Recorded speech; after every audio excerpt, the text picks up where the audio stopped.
Top quality और consistent performance के लिए सिर्फ सिल्वर पंप नाम याद रखना। અમદાવાદમાં મનપાના બજેટ સત્રમાં વીએસ હોસ્પિટલનો મુદ્દો ઉઠ્યો છે। કોંગ્રેસના કોર્પોરેટરે ભોજન મુદ્દે સત્તા પક્ષને આડે હાથ લીધી છે।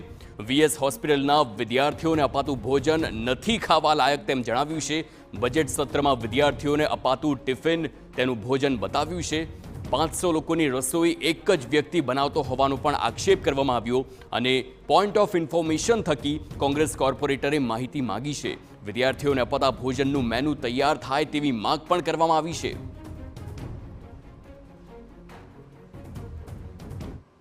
મેં ઘણા બધા મુદ્દા વીએસ હોસ્પિટલના સુધારા માટે સૂચવ્યા છે।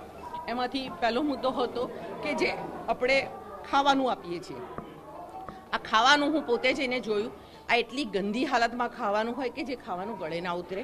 તો દર્દીઓને આ પૌષ્ટિક આહાર કહેવાય કઈ રીતના? જો રોટલીઓ સુકાઈ જતી હોય તો એને કહેવાય પૌષ્ટિક કઈ રીતના? એટલે હું દર્દીઓ માટેનું એ જે ખરાબ ખાવાનું હતું એ હું આજે બોર્ડમાં લાવી હતી અને એ મેયરશ્રીને મેં બતાવી હતું। વીએસ હોસ્પિટલમાં કાયમી ડોક્ટર મુદ્દે પણ સવાલ ઉઠ્યા।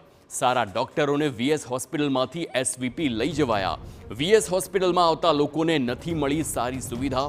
સત્તા પક્ષ દ્વારા દર્દીઓને ભગવાન ભરોસે મૂકી દેવાયા છે તેમ કોંગ્રેસ તરફથી પણ આક્ષેપ કરવામાં આવ્યા। અત્યારે સુપ્રિન્ટેન્ડન્ટ ચાર્જમાં, ડેપ્યુટી સુપ્રિન્ટેન્ડન્ટ ચાર્જમાં, આરએમઓ ચાર્જમાં, સીએમઓ ચાર્જમાં, તમે આખા વીએસ હોસ્પિટલમાં ટોટલ ડોક્ટરો જુઓ તો 4 ડોક્ટરો કે જે કાયમી ફરજ ઉપર, બાકી બધા જ ચાર્જમાં હોય। એક બાજુ ચેરમેનશ્રી એવું કહી રહ્યા છે કે અમારે વીએસ હોસ્પિટલને સુધારવી છે, તો સુધારશો તો શું ફક્ત 4 ડોક્ટરો ઉપર તમે એને સુધારશો? મારા આ જ સવાલો હતા।